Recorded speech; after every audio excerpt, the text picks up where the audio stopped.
And are there other ecological indicators? I told you about the giant squid that it has appeared. It's about to eat our ROV, which is about the size of a Volkswagen. It's a very voracious predator. I've seen a rather interesting picture up in the Pacific Northwest where there's a black bear that's gone hunting for salmon in the rivers, and instead of having a salmon in its jaws, it has a Dosidicus.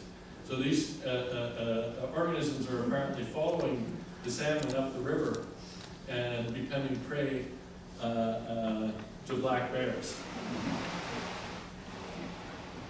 This is sort of for scale what they look like and how they've appeared, and they have expanded in their domain.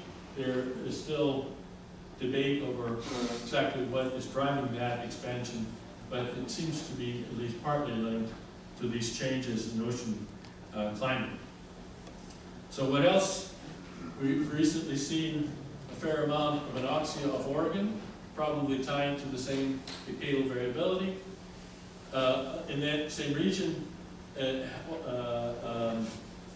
hatcheries, oyster hatcheries have had trouble with spat because under very low pH, because the water that is upwell in the polar water has lower pH, the shells don't develop. In particular for the oysters that we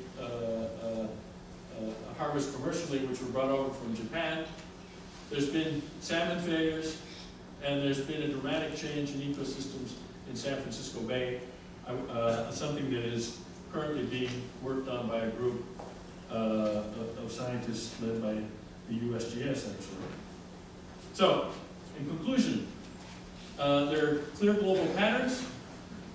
Climate has lowered SST and sea level over the past decade in the Eastern Pacific with some climate consequences.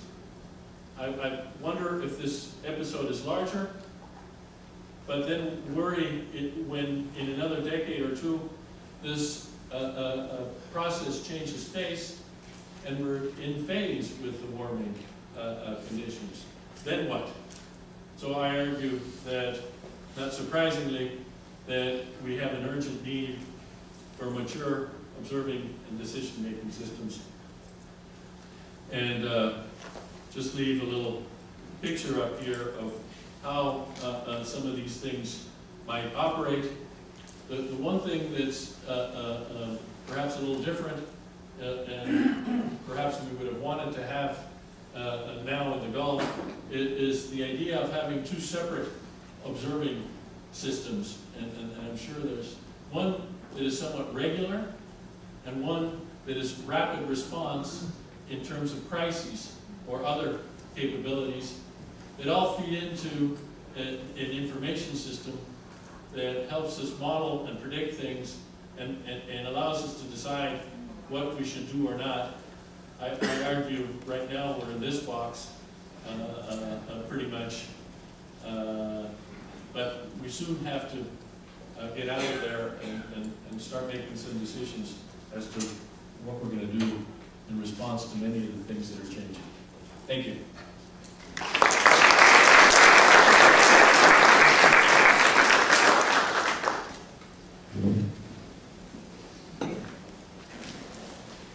Thanks, Francisco, for setting the scene on the big scale of the Pacific. Now we're going to move in towards the coast with a look at observations in California's coastal waters. And I'd like to introduce Eric Till to make